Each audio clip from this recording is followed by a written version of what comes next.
Hello, everyone, and welcome to the 37th episode of the Navigating Turbulent Times series at the IWFM webinars. I'm Peter Brogan, Head of Research and Insight at IWFM.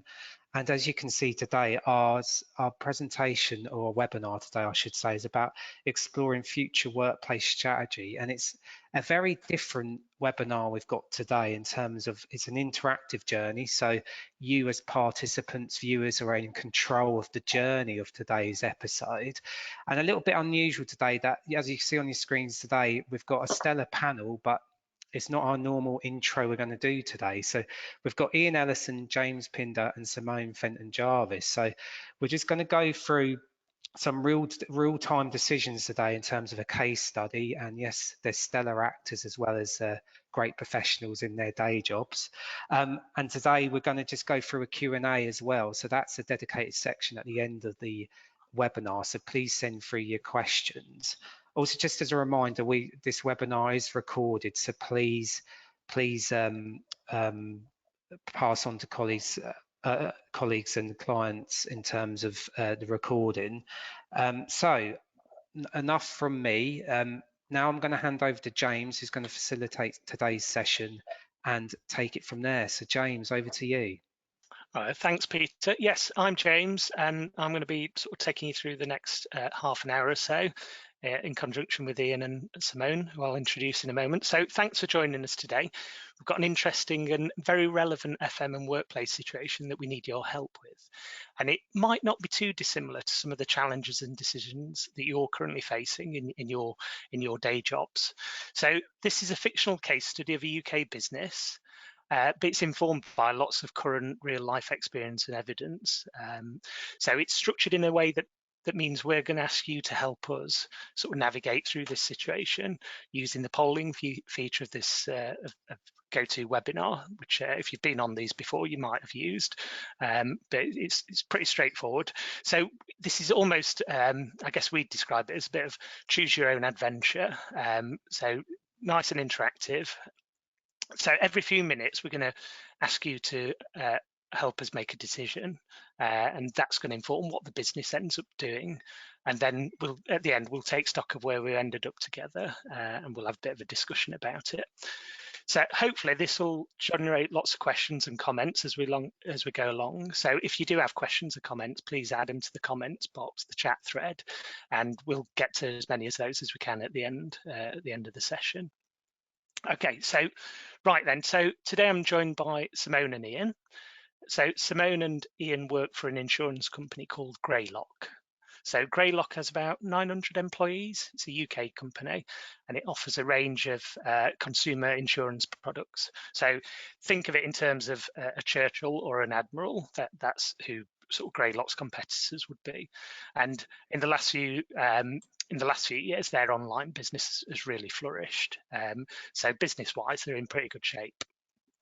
And Greylock have got headquarters in Manchester, but they've also got offices in Leeds, Sheffield, Middlesbrough and Newcastle, so offices around the north of England.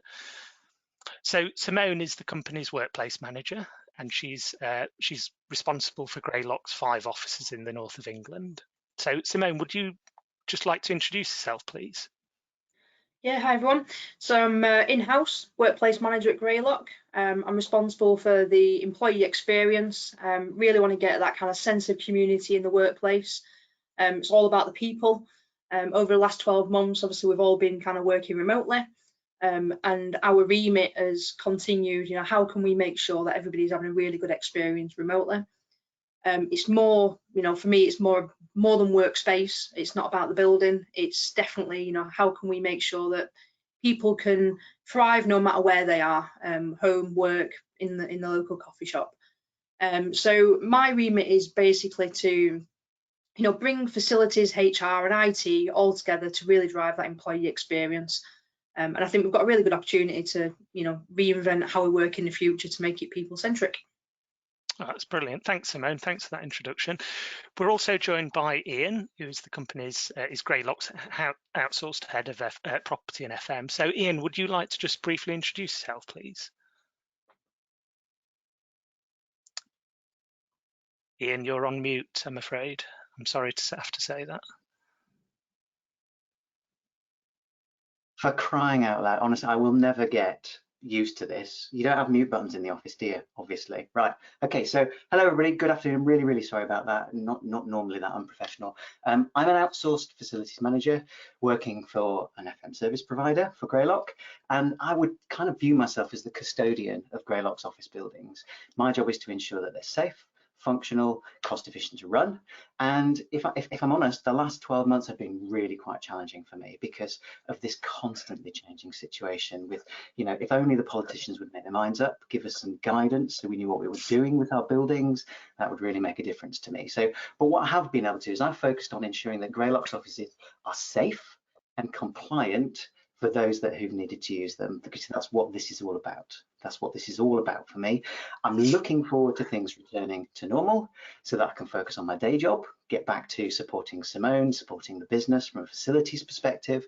And what I'm really hoping is that Greylock have realised just how important facilities management is to the business over the last 12 months, because we've got to get those buildings safe, compliant, and we've got to get people back in them again. Okay, thank you, James. All right, no, thanks Ian for that introduction. That's great. So we know a bit more about you now. So let's get down to business then. So following the events of the last year, which as Ian said, have been really challenging, Greylock's executive leadership team have asked Simone and Ian to work together and come up with a workplace strategy for the company. And here they are having their first discussion about the scope of Greylock's workplace strategy. So I'm going to hand back over to Ian and Simone. I don't know who wants to go first, and tell us how you're going to approach this workplace strategy. Well, ladies first, obviously. Simone. Of course, thanks.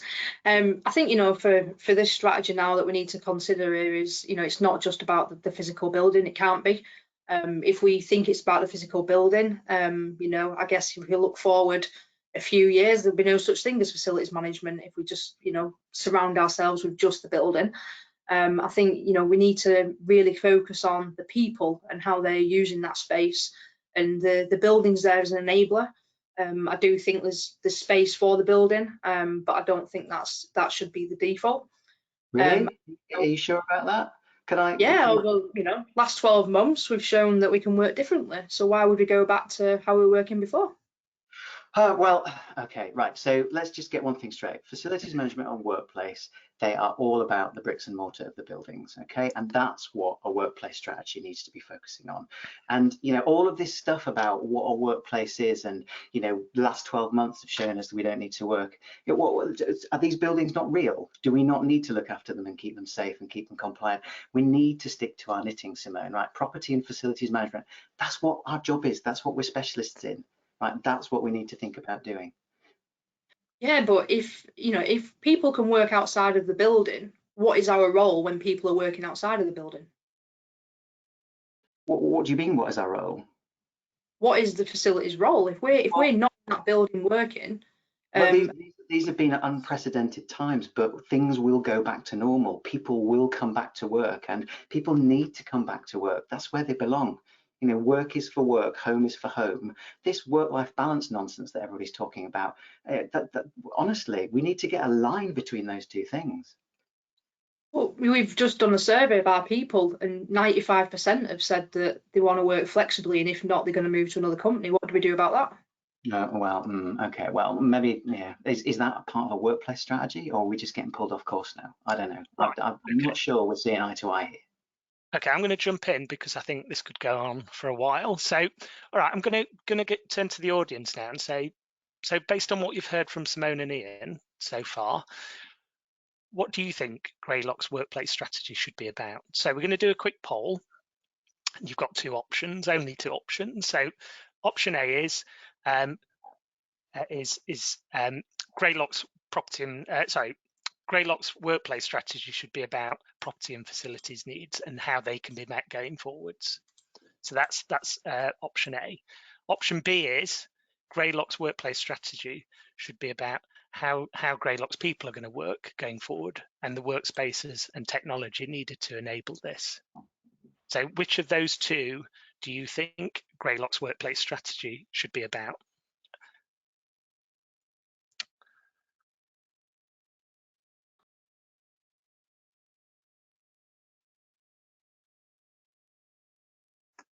Okay, all right. Let me just, before that disappears, let me grab an image of that.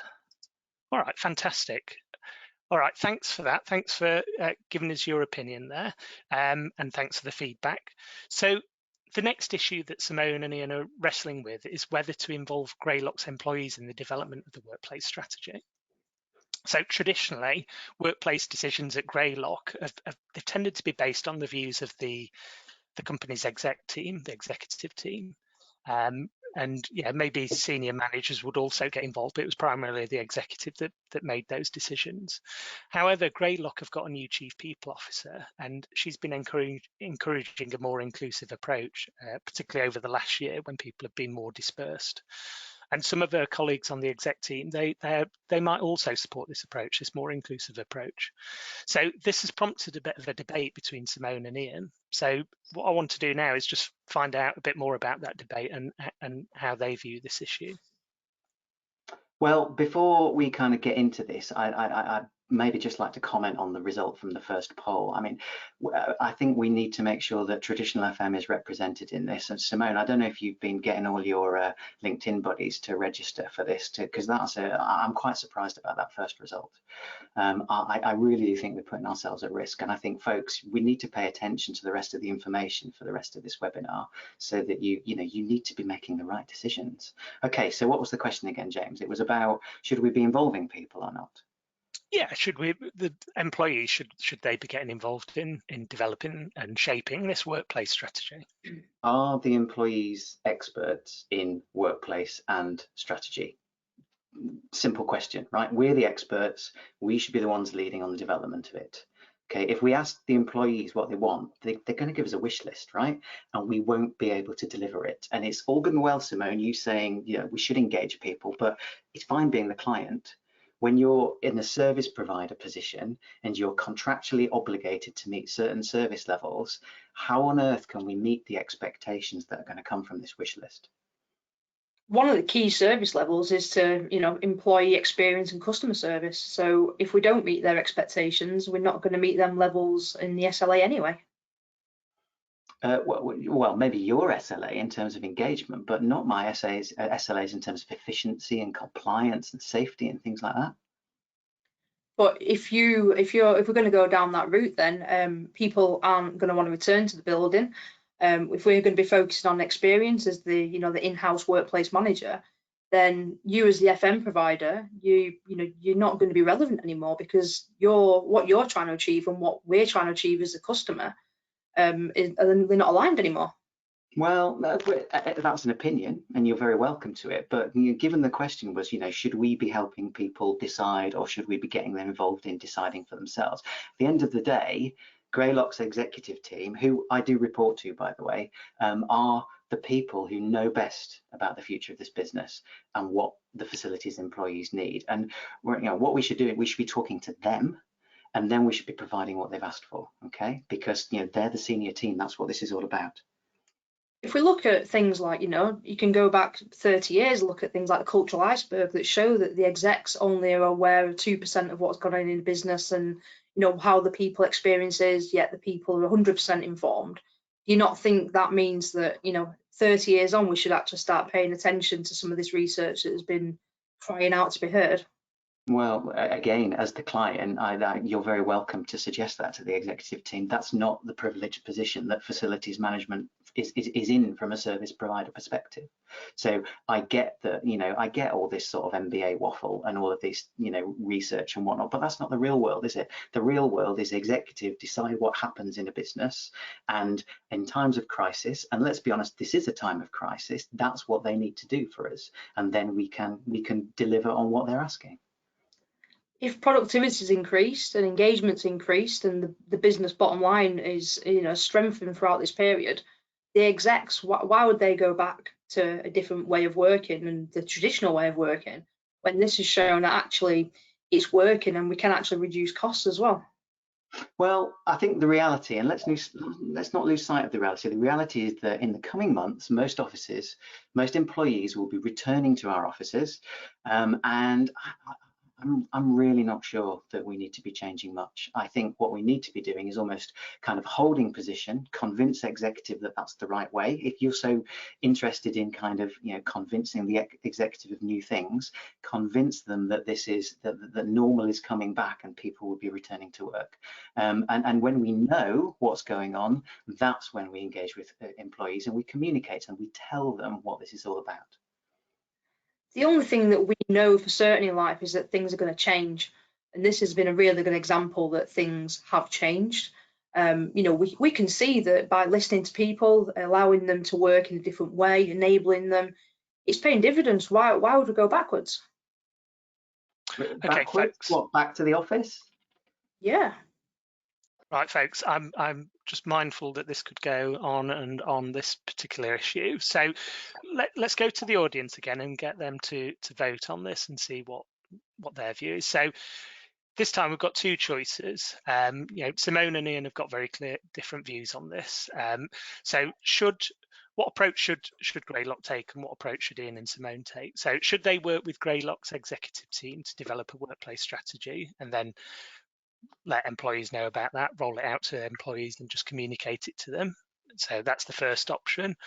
Or should they involve Greylock's employees in the development of the workplace strategy? So that's the second option. So that was, I guess, Simone's sort of perspective. So if you could just vote now on that, please. Which one of those two would you go for if you were Simone and Ian?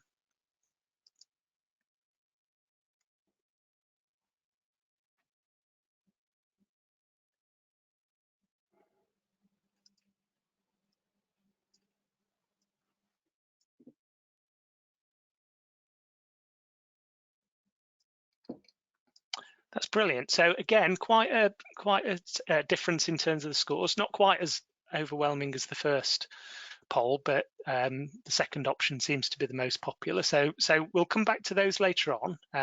Be interested to see if Ian and Simone have any views on those when we speak to them again. But let's move on then. So again, yeah, thanks for that feedback. So I guess we've got a bit of an update now, and we'll see where this part of the conversation takes us. So Greylock's HR department have just completed an all-staff survey in which they've asked employees how they see themselves working in the future. And the survey results suggest that most employees see themselves working in a what's called a hybrid way in the future post-pandemic. So this involves a mix of being in the office and working remotely, including it at home. So the survey results have prompted Ian and Simone to think about what this means for Greylock's workplace strategy. So I'm going to go back over to Ian and Simone now and see what they think about this. Simone, do you want to start with this nonsense and see where it goes?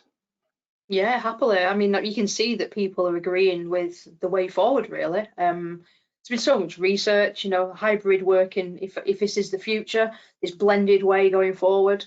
You know, if we put all our eggs into one basket and say that the future is about the physical building, we're going to find ourselves stuck and probably out of a job.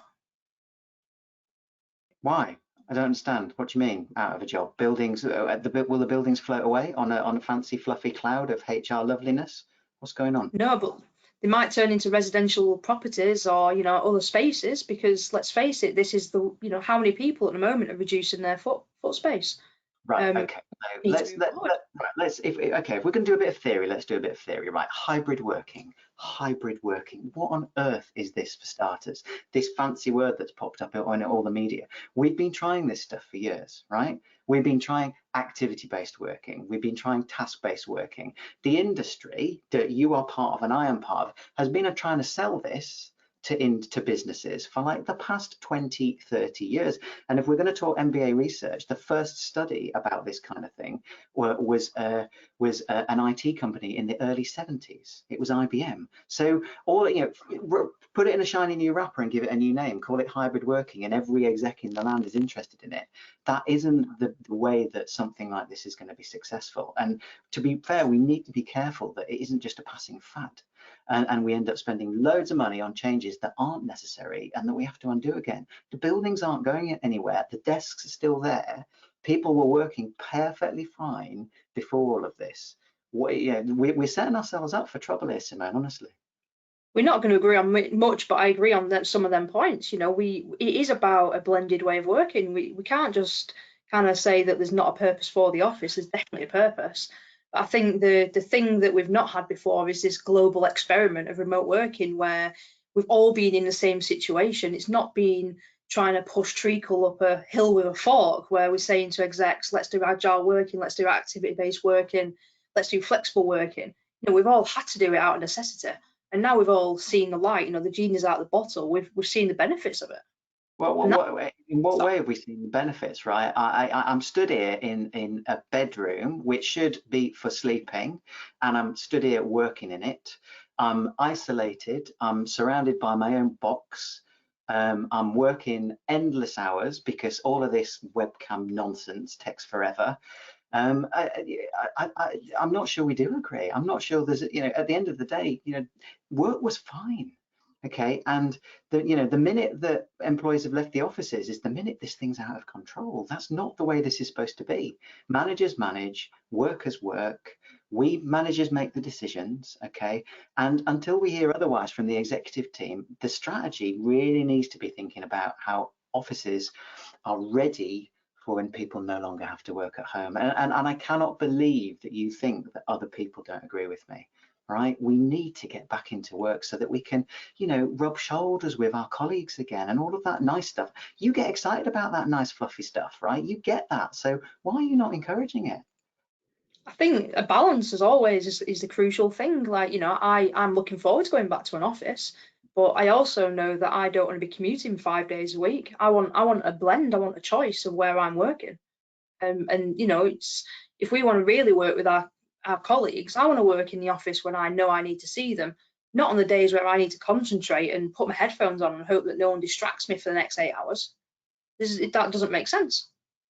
Well, but that is what this hybrid thing has always been, hybrid schmybrid, activity-based working. You know, if you need to write a report, then ask your manager, tell your manager, say, look, I've got a piece of work I need to get my head down on. Do you mind if I work from home a couple of days this week, maybe, you know, half a day, and then come into the office later, get on the train, come in? Surely that's what this needs to be about. Otherwise, the people will start, can I write a report at home? And they'll be out for a jog. They'll be out for a jog around the block, and they won't be doing work, Simone. And you're talking about productivity being important. That facilities is going to end up getting blamed for businesses not being productive anymore. I encourage my people to go for a jog during the working day because I know that actually afterwards they're more productive, they're happier, they're more relaxed. It's better for their well-being. They'll have less sick days. It's a good thing, right? Well, it's a good thing for you because you're the client, and so you can do that. If my staff do that, you're going to come down on us like a ton of bricks because we're not delivering on your service level agreements. That's the reality of what this is about, Simone. So can we stop being daft about this fluffy bit? Okay. Hey, I'm happy to review the SLA to make it fit. I'm you know.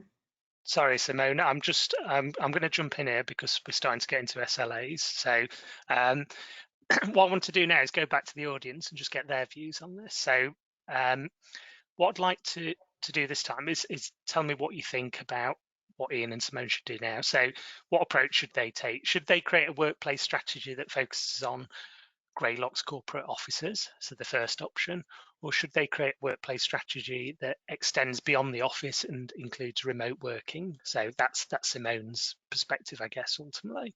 So if you don't mind just voting on those, please. So the first two were very much in favour of Simone's perspective, 90% and 80%, early 90s and early 80s. So let's see how this one comes out.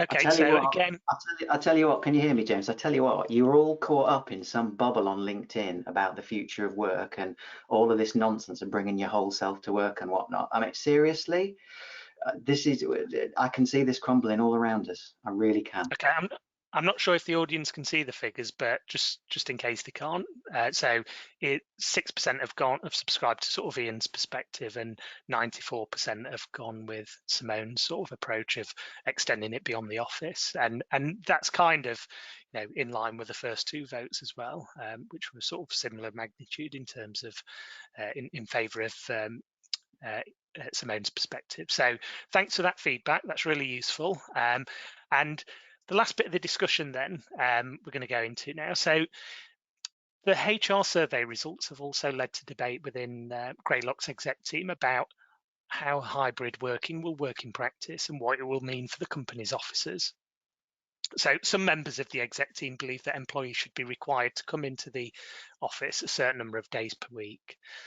I mean, ultimately, they are concerned that employees will want to work at home permanently, and that this will result in a less collaborative culture and I guess ultimately empty offices at Greylock. But then you've got other members of the exec team that think employees should have more choice over when and where they work, and you know, ultimately they are keen to trust the staff, or trust staff to make the right decisions. So based on what you've heard so far from Ian and Simone, you won't be surprised to know that they've also got different views on this issue as well. Very definitely. Simone, do you want to go first? Yeah, you know, I think for the exec, I think, you know, I can see why they're nervous. Totally understand, but I think when we look at the future, we know that, you know, there is going to be a level of ambiguity. Like we need to be, you know, agile in our approach and ready for change. And the more informed we are, the more we can, you know, we need our people to dig deep, and we need to keep them on side. I think, you know, we don't want people to abuse the freedom, but we need to build that kind of etiquette and build that trust to make sure our people are working in the best way that they need to work. Okay, I've just done really well on buzzword bingo there, by the way. Agile, empowerment, all those fancy words you use. Yeah, well, employees might want more choice, but the more choice you give people, the more stuck they get and the more distracted they get from the work that they're doing. Okay, so ultimately it's managers who are going to decide when and where employers will be working. That's always been the case at Greylock, right? So, you know, I can do this fluffy culture stuff that you're talking about. I do understand what culture's about. And, you know, what we've got to remember is Greylock has always been a particular way. That's how it's learned to be successful. And if we, in these sorts of times of challenge and crisis, start trying to reprogram such an ingrained culture, we are setting ourselves up for trouble. I'm already hearing noises that managers around the business will want their teams to be back in the office most of the time. And frankly, who can blame them? Because they need to see their employees, they need to see their teams, they need to see what they're doing. And that's what offices are for, right? You can get people together and you can get them focused on working on what they should be working on. We're not in a Victorian workhouse anymore. We don't need to be watching our employees and making sure that they're doing their job. And actually, if you think you need to sit and watch our employees, then I'd question the management style. I don't need to watch my employees. I trust my employees implicitly, but I'm you know, we're the service provider, right? So please don't push that in my direction. We're talking about Greylock here, and you know, Greylock has always worked. I would think that let's think about, for example, kind of the mentoring way that new insurance people learn about the industry. How on earth are they going to do that from their bedrooms? How on earth are they going to do that staring down a webcam for 8 hours a day or whatever it is? They need to rub shoulders with their people, right? And you know, if we're paying good money for these nice offices, then people need to be using them as much as possible, Simone. Otherwise, it's a redundant resource. We need people back in the buildings. If we look at, you know, Red Key down the road, though, at the end of the day, if we don't evolve, they've already said that they're going to allow their employees to work in a different way. So we're going to start losing our people to go and work for another company. I think we need to hold our nerve there, because I think what will happen is they'll tittle off down the road and they'll discover that actually the grass isn't greener, and that they'll find themselves working in less social ways, longer hours, and then they'll come. You know, what Greylock needs to do is hold its nerve, but that's not my business, right? That's your business. You know, my job's to run your facility. I think, you know, the grass is greener if you learn how to water it right. And I think at the end of the day, we need to train people, we need to support them people to make sure that they can work in a different way, that they understand the boundaries of the working day, that we don't get this kind of agile guilt and work into the evenings. You know, we need to work in a different way. But there's also a bigger question of Why do we need to work 9 to 5? You know, if we look at our customer needs, our customers are working 9 to 5. They might want to actually talk about their insurance in an evening. So why are we not facilitating this? Why are we still working 9 to 5? I think it's a road to ruin. I think all of this stuff you're talking about is actually, in brackets, is exploitation, okay? Because if we start stretching the working day beyond 9 to 5, and you can wrap it in that shiny bow of bring your whole self to work and all of that stuff if you like, and by all means go for a jog for half an hour at lunchtime. But if that means you're working till 10 o'clock at night, what you're doing is you're putting more work into work. And you know, let's be honest of what this is about. This is about making people more productive for organizations so that they're more profitable. Right, anyway, let's draw a line under that. At the very least, okay, right, offices are valuable to us. They're a valuable resource and they do great things for Greylock. That's always been the case. At the very least, we should be making people come back into the office for 3 days a week. Okay, now I'd consider that a deal, Simone, right? Surely we can agree on that. 3 days a week, and then you can have your fluffy at-home stuff for all that other nonsense 2 days a week. What do you think? Why 3 days? What's your thinking behind the 3 days? Because then we can control it, we can measure it, we can think about the resources that we've got, we can make sure the spaces are being used effectively. It really plays to the strengths of what facilities management and property and estates is all about, right? All the way back to the beginning of the conversation, we've got to stick to our knitting, right? Because that's health and safety and compliance and efficiency and cost reduction. That's how we show our value to the business. If we're going to look at, you know, hybrid working, it's all about choice and trust. And actually, if this is what the exec decide, then I'm not sure we should be mandating how many days people should be in an office. I think realistically, you know, we need to look at each almost persona of the organisation. We need to look at each department. You know, how are people best working? And actually, it needs to be in line with business needs. That's crucial. But let's not force people to go into an office just because, you know, that's what you want to do. Our HR policies and contracts still say that people's place of work is the office. So I don't know how you can argue against that. It's not facilities' job to start getting involved with HR business. That's their business, right? They're welcome to it, okay? They're all about people. We need to be all about buildings and what the buildings do for the people. I get that we've got to support them, but that's what they're there for. Without taking the, you know, the people needs into actual prime position, we're going to lose sight of what the building's for. We're not going to be able to keep up with what the people want, what the people need. You know, at the end of the day, without the people, yeah, our jobs would be easier if it weren't for the people, because the buildings would just be running like clockwork. We wouldn't have half the issues that we have. Yeah, But well, agree. At least that's one thing we can agree on. Yeah, agree with you.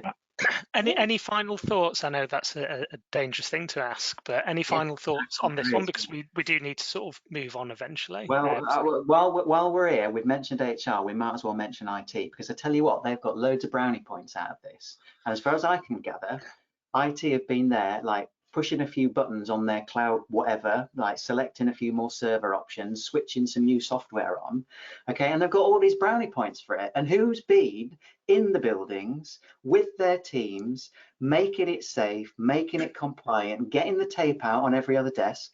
Who's been doing all that stuff? Who's given us the thanks for this? This, you know, this doing it to an empty building. Pardon? Say again. You've been working in an empty building, you know, you've just been there with your team. IT have been actually allowing people to work for wherever they need to work. So IT deserve brownie points. Really? Right, I'm going to draw a line under here because I can see this escalating quickly. Okay, so what I'd like to do now is finally go back to the audience one last time for a vote, and this time I'd like you to tell us whether what approach should Greylock take in relation to this issue. So should employees have to come into the office a certain number of days a week or certain particular days each week? So that's the first option. Or should employees have choice over where and when they work? And that's the second option. So I guess that's Simone's perspective. So if you could vote now, please, that'd be great.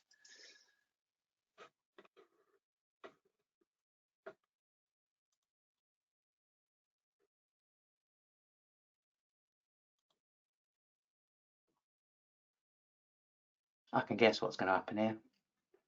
Well, let's see the results, Ian. Let's see the results. It's like the, I tell you what, this is like the Simone Appreciation Society is what this is. I knew this would happen. What can I say? All right, so a little bit different. Still in favour of Simone's Glimmer of perspective. hope. What was that, Ian? Sorry. As a glimmer of hope. Sorry to interrupt, James. I don't mean to be rude. I'm just worked up. I'm worked up because we need to get this stuff right, and this is so dangerous. This year is so dangerous for facilities. All right, thanks, Ian, for that, and thanks to the audience for their feedback and their opinions on what we should do. So we've obviously had lots of opinions and debate there from Simone and Ian, and those 4 key decisions that we've discussed along the way. So let me just quickly take stock of what you voted for. So I'll just bring the results back up. So on the first question then about whether it should be the workplace strategy should be focused on property and facilities or working practices and then the spaces and tech. So 7% of you voted that it should be about property and facility needs and how they can be met in the future, and 93% voted in favour of it being around working practices and the workspaces and tech to enable that. So quite an overwhelming sort of result there. Okay, so the next question was around the approach to developing the workplace strategy. So the first option was around developing a workplace strategy in conjunction with the exec team and then letting employees know about that strategy, and 14% of you voted for that. Or the second option was around involving employees in developing the workplace strategy, and 86% of you voted in favour of that. So again, quite an overwhelming sort of vote in favour of, I guess, Simone's perspectives there. But don't let that get you down, Ian. Okay, so so the third question, the third vote was around again, what approach should they take to the strategy? Should it focus purely? Should the workplace strategy focus purely on the corporate offices? And 6% of you felt that should be the case. 94% of you voted in favour of the workplace strategy extending beyond the office into areas of remote work. And then the final question was around choice and staff actually being in the office. So 25% of you voted in favour of staff being mandated to come into the office specific days, specific number of days or specific days of the week. And then 75% of you voted in favour of staff having more choice about where and when they work. So again, yeah, more in line with Simone's view, but less of a gap in this on this occasion. So yeah, really interesting results there. So Ian and Simone, would you like to come out of character now, please, and then give us your first impressions on the decisions that have been made there by the audience? Not only going to come out of character, I'm going to slightly undress as well, which because that's amazing when you put a suit and tie on, what it does for your mood, I'll tell you that much. So hard not to laugh all the way through that. I actually had to move a Word document in front of Ian's face to stop me from laughing at Ian. Yeah, so I mean, it's interesting. It's really valuable to go across to the other side and look at the other side of the argument, because I think it would be safe to say, wouldn't it, Simone, that we probably see relatively eye to eye on this, and what our bread and butter, what we do in our day jobs is about helping organisations see a more progressive workplace way forward. But what I found was really interesting is actually there's kind of two things here. The perspective that I deliberately took, that my character deliberately took, isn't unreasonable from a traditional FM perspective. And it's also not unreasonable from a traditional management perspective. So what I'm quite interested about here, and I'll pass across to you to have a bit of a comment just now, is, the attendees on this webinar and the votes that have come in, are they representative of the real world, or are we in a bit of a bubble here, a bit of a progressive bubble?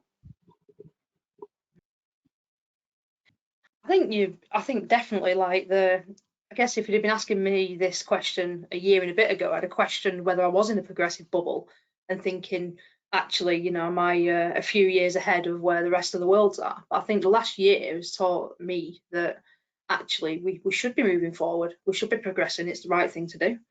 And that's what's been interesting about the last year. I've definitely had elements of doubt and questioning myself, just because, you know, you get in that situation. But I think the evidence has been clear, really. It's interesting though, because, you know, we're both involved in work. When I say both, I mean Three Edges and Rico. We're both involved in work where we're helping organisations try and implement changes in real time in response to this situation. And you know, you can probably plot a continuum from how progressive to how traditional organisations want to do things. And I can think of people I know out there, that not necessarily that we're working with, but that we're aware of, we're really good friends with, who are taking a more traditional approach, or maybe even worse than that, saying progressive things but doing them traditionally, or they've got a jumble of, you know, if that poll, everything's progressive in terms of the way the audience has answered, right? And what I was really interested in is would there be progressiveness here and here, but actually would it be being done in a really traditional way? And I think in some respects that's maybe the biggest risk, and we see that we want choice and we talk in trust, but we're going to tell people what their choice is, and I think that's really common. I think that thing about 3 people, you know, 3 days in the office, 2 days in the office, I think that's the most obvious manifestation of that. And I wonder if that's why that number was so weak compared to, well, it wasn't weak, it was overwhelming, it was a majority, right? But it was the smallest majority. Yeah. I think it does go back to what people are doing in the office as well. It'd be interesting to look at that 25%. What is the sector that they're in? What are the functions that the people are doing?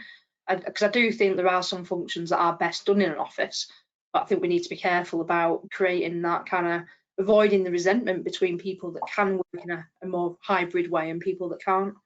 And we need to come away from the buzzword bingo. It's driving everybody a little bit nuts. I think, you know, we need to get under let's not get into definition wars again. We need to ultimately go, what is best for our people, what is best for our business? And if we get what's best for the people, it's likely that we'll get what's best for the business anyway. It's going to be the same answer, right? Yeah, it's interesting what you said about definition wars, because I heard somebody saying yesterday, and I wasn't privy to the conference or the conversation, so you know I need to be careful not to make assumptions here. But I heard that, you know, this notion of hybrid was being debated in a kind of way that I tried to prod it today about what is this word, what does it mean, haven't we been doing this forever, is it the right description? I think what's really interesting is one of the major ongoing flaws, challenges, issues with facilities management, and I'm being provocative deliberately, and you know, maybe Peter's got some questions for us about this in a couple of minutes time. Maybe one of the major challenges is we are so wrapped up in what things are and what to call them and what the right name is and what the right definition is. If the business and the media and the whole world is talking about hybrid, then we need to harness that energy. What we need to not do is start tripping ourselves up, like you say, back into a definition war. Right? It's like, where's the value we're adding? Right, let's add it. Yeah, it's what it means for us, and I think we're almost caught in this kind of imposter syndrome where we've got used to being able to we've kind of like trying to defend our status all the time. Keep going back to the argument of we deserve a seat at the table. It just reminds me of all of that, and it feels like the whole world is talking about hybrid, therefore we should talk about hybrid, rather than what does hybrid working mean for FM and workplace, and actually how do we enable that to work rather than fighting against it or just joining in with the tribe.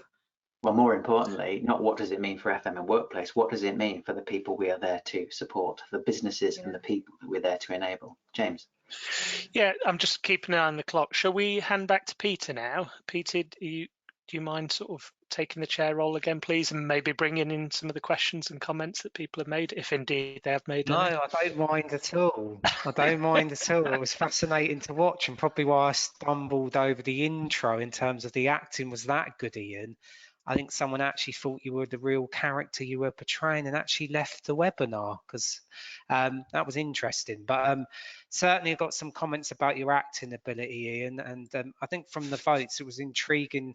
Simone, it's not just your fan club on here today, I appreciate, but some of the views that have come in from the audience, and there is a split audience even on some of the comments coming through. So Ian, you do, in terms of your acting, do have some fan club behind your views, and we I have to think respect. what you need to understand, Peter, is that's not acting. I used to be an operational and I used to have a day job, and this stuff's important. Very true. And I used to, people need to know what they're doing at work. That's all I'm saying. So there is a load of questions coming in. I would encourage people still to send questions through, but I'm going to start with one from a gentleman called Simon.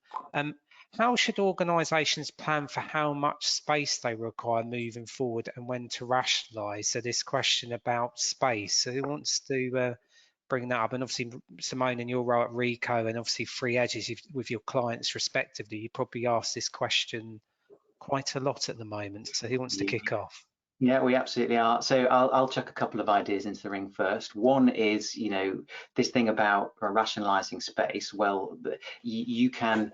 The whole point about buildings and timescales, you may only have the luxury of lease breaks and so it's not as easy as just to say we need less space. There's that bit to consider, sort of strategically, a roadmap of where your buildings are headed. But then the flip side of it is you to be able to accurately talk about how much space you need to do some modeling.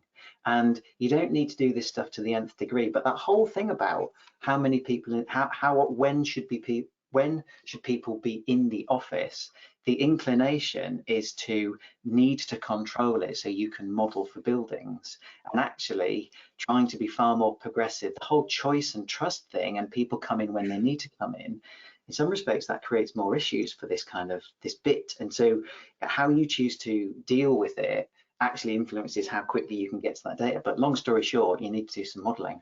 You need to do load modeling. Yeah, sorry, Ian. Yeah, I guess the thing I'd add to that is it might be that you, depending on the organisation, not necessarily need less space. Maybe you're just going to use your space differently, and that's the other dimension. Ian's bank on about the sort of modelling, demand side modelling, but equally it might be that you have a similar amount or marginally less space, but you do different things with those spaces. Maybe you take desks out, maybe you create more interaction spaces, whatever it may be. So I think it's not always, I guess, as simple as we'll lose space, or we'll use this as an opportunity to rationalise. Yeah, I think we need to come away from seeing the property as a cost and it's the value. And I think by remodeling, using that data, creating different spaces, we know that if you put rows of desks in that office and you reduce the space, but it's still rows of desks, people are going to go, well, what am I going there for?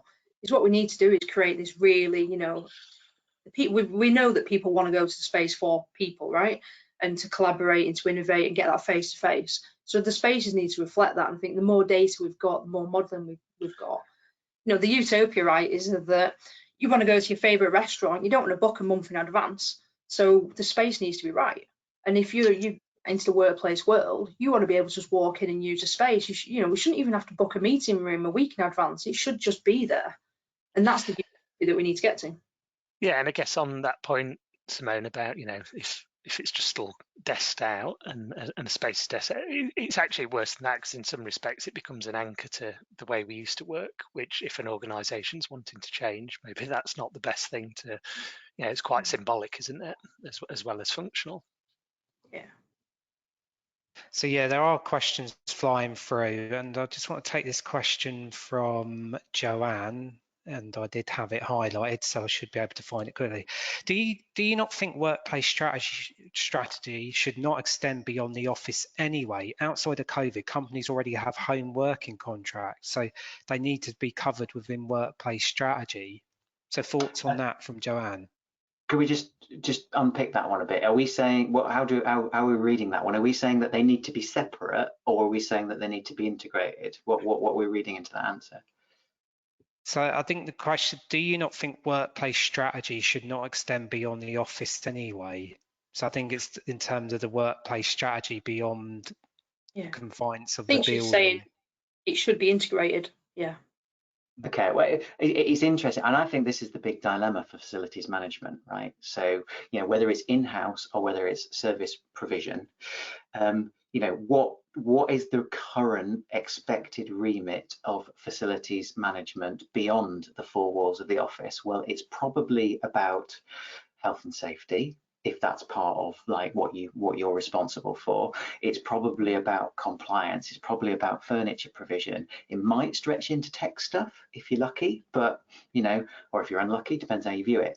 And I think there's a big question here, because if that's all we can offer as an industry, as a profession, beyond the four walls of what we are traditionally responsible for, the corporate stuff, I guess, Simone, that's the major underlying theme of your perspective in that case study, what you were arguing for. You're kind of going, if we don't move with the times, then we are not supporting our businesses, and actually we're also at risk.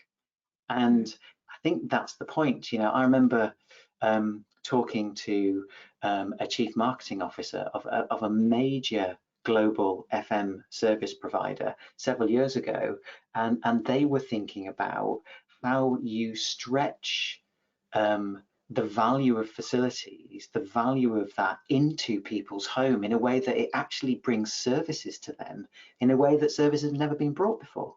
Now, that was progressive thinking then. It's more relevant than ever now. No, I'm totally with you. And I think that whole concept of, you can see start of the pandemic when in-house facilities and workplace were put on furlough. And I sat there scratching my head thinking, why? Because actually the people that can impact and positively impact the people working from home right now are them people you've just put on furlough. And I think there is a branding and an identity issue within the company on that matter.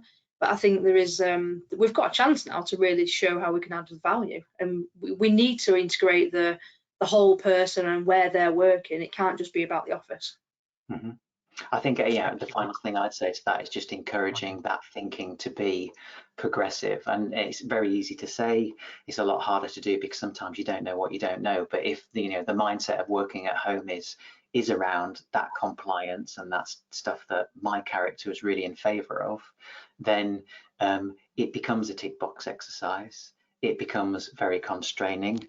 I only heard yesterday a comment from a particular client, so doing some sort of workshop stuff with staff, heaven forbid, proper engagement with real working people. The sort of comment was around, there's almost a foregone conclusion that we will accept a particular type of desk into our homes. Homes are for living, but for compliance and business reasons, we have to take this stuff. And that person's no fool. They get health and safety, but there's a friction which needs to be sorted out, and we can help with that if we are thinking progressively. So I hope, Joanne, that answered your question. And thank you, Joanne. She confirmed it was about the integrated. So thank you, Joanne. That's still online. I'm aware of time, and I want to go through a number of questions as they're still coming through as you guys speak. Is from Will. Hi, Will. Hope you're well. I do know the gentleman. Who decides what is classed as progressive and what is traditional, and what happens when the progressive becomes the norm? Oh, how very Will and existential. So very Will. It's about relevance, right? It's it doesn't need that where that risks is disappearing up your backside into another debate about what is and what isn't stuff, right? Context. What's the business trying to achieve? How progressive is the business? Because what's progressive for one probably isn't progressive for another. Doesn't really matter, right? We're using those phrases so that we can frame two differences, that we can like look at them and go, well, is it this or is it that? But in real terms, who are we trying to help?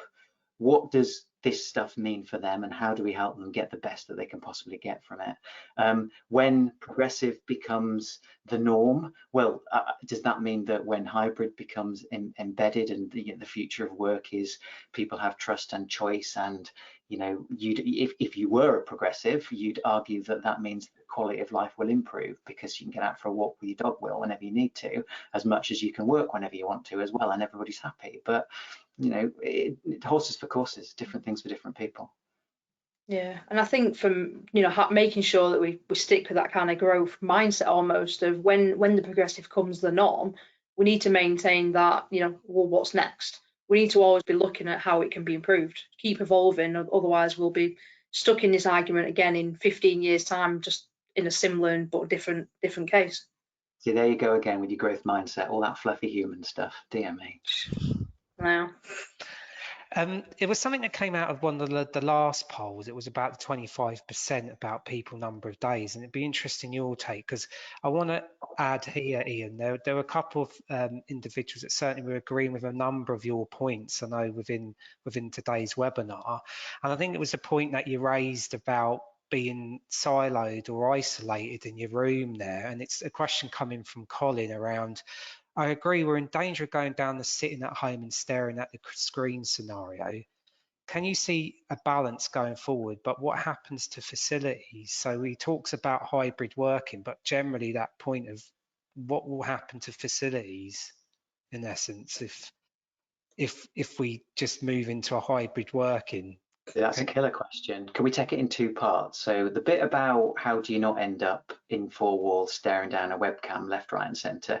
Well, the path is only really about, well, no, actually the path, I was going to say the path is only about choice and trust, so that people can, people can reflect on their own situation, monitor themselves, know when they need to take a break, get out for some fresh air and all of that stuff. There's no rocket science in any of that, but actually you can control it, because the way you can control it is you can say, as an organization, we're going to have core hours for meetings, and we're going to make sure, we're going to mandate, if we want, that nobody has more than 4 hours of meetings a day. Otherwise we are literally just collapsing people with screen time. Your Microsoft Analytics from your Teams and your Outlook 365 is going to tell you how much you're baking that. On the other side of it, the bit around what is the future of facilities, if I'm going to be really bold, the future of facilities is at risk, because it goes in two directions. Okay, well, one direction is if facilities doesn't shape up and get how it needs to change to support hybrid, whatever the word is, then it's into a territory of reducing remit. And so what does it do in territory of reducing remit? It either has to get better at that reducing remit, so get cheaper or get higher quality, or it has to innovate into a different position. They're simple options, right? And I'm sort of deliberately and provocatively making them like polar different points, but play it through. If less people need less space because they're elsewhere for a good chunk of the time, James might be right. You might use your space differently, but fundamentally there's less people in, there's less to service, there's less to support. So how do you change your service to transform that so that you're still more and more valuable? That's the conundrum. That's what this is about. Yeah, and going back to the first part of the question, I guess, it's about balance, isn't it? I think for most people, the last 12 months have been an artificial situation, in the sense that we've had no choice but to work at home and stare down webcams for most of the day. And I think most of us, not all of us, but most of us probably wouldn't foresee that as being the future of how they'd like to work. And I think that's why most surveys that are undertaken show that people want a blend. It's as simple as that. And that is a bit of a curve. Some people want to be in the office, probably a minority want to be in the office more often than not, and a minority probably want to be at home more often than not. But I think most people sit in the middle of that bell curve, and that's not a surprise, is it, given the experiences over the last year? Yeah, I think as well the situation is obviously very different when we're all in the same situation. I think when it's more of a kind of dispersed way, you can almost say that the pendulum has swung one way and it's a bit extreme, and we now need to work out what the kind of recalibration bit looks like. I'm willing to be sat here in X month time and say, actually, I was wrong, hybrid is not the way forward. I'm open to that, but at the moment I know what I'm thinking. But I think Ian made a key point, which was that hybrid working, blended working, whatever you call it, can work on a rules-based approach or a choice-based approach. I think associating it with one or the other is misleading. If you are an organization in which that works on rules and that's the way you've always worked, then it's likely that you might still go down a blended approach, but as Ian said, it's likely to be based it's likely you'll do that using rules. I think the other thing that's really worth saying here is that there's and sorry to try and interrupt you earlier, James, I didn't mean to do that. You've got a risk that you don't get caught up in a naivety as well around home is for like individual and solo and offline stuff and admin, and work is for social and, you know, and collaborative stuff. It is, but there are amazing tools for doing collaborative work from home now. Just as some people may well need to get back into the office because that's the best place for them to do focused work. It's not binary as this. And then this takes us straight to the new guidance note, which is out today about optimizing workspaces, which is kind of like one of the purposes for running the webinar today. It's really easy to get caught in a naive binary. You know, what's really interesting is in collaborative spaces, unless you're a really good facilitator and you design inclusive sessions, what tends to happen is the extrovert, outspoken people are the ones making all the noise in the room. And what James and I have learned with our consultancy over the past year is actually using some of those collaborative online tools, all of the voices can simultaneously be contributing, and that's actually better creative work. So can I get a minute from you each? I'm aware of time, and I know there are a couple wrap-up slides for me to finish on, but I've clustered a number of questions, and it goes to the key point here about culture and trust, and I think that worked very well even in the scenario of the webinar today around that trust element. One about the culture and trust, how important that is, but who's responsible for this? Is it the line managers? Is it the C-suite? Is it right across the organisation? Isn't most of this debate about how you instill that culture and trust moving forward, whether you adopt hybrid working or not? Can I go first? Go ahead, Ian. Okay, so because I'm not used to going first, obviously, all the way through that case study. Right, so here's the first platitude, right? Trust is earned, okay? But the challenge is, how do you earn that trust when you've been working so differently for so long? So the next thing is, who's responsible for trust? Well, it's a bit like asking the question, who's responsible for health and safety? Everybody's responsible in an organization, but some people are more of a, what's the word I'm looking for, more of an accountability perhaps than others. If you want to use this opportunity to change the way your organization is wired, and a trust choice-based system is that, make no bones about it. If you're saying, we trust you, but you're coming in 3 days a week because that's what management want, that is not trust, and that is not choice, because you're telling people what to do. If you really want to rewire it differently, then it is a culture change exercise. You've got to get involved with that. It will need your leaders, it will need your line managers, and it will need your people, and you'll have to tackle it at every level of the business. And it's so worth doing, because as Simone said, they're the organizations that the people are going to be wanting to work for, because their Glassdoor reviews will be off the scale compared to other organizations. James, anything to add to that? Go ahead, Simone, sorry. Yeah, I think that, you know, we've got a lot of players, and you know, how many referees do we have ultimately? And I think the referee will be different in each organisation, but I think every person involved in the organisation, like Ian said, has got to play their part in this. We can't have a strap line that we trust our people if then a certain line manager is doing every behaviour that isn't in line with that. So everybody has got to really kind of take ownership of this and be accountable to it. And I think, you know, it's got to be, you know, almost the, you know, in certain organisations that when a certain behaviour happens, it needs calling out because it's so not that organisation. And I think this should be part of this, that there almost needs to be ambassadors of this and watching out for certain behaviours and kind of pulling people up, because, you know, people are messy, behaviour change is messy, it's going to take time. And I think people will say and do things that if they really sat back and thought about it, they'd probably, you know, reflect and probably think that's not what I meant by that. So I think we are going to have to be really strong on this and have some strong voices.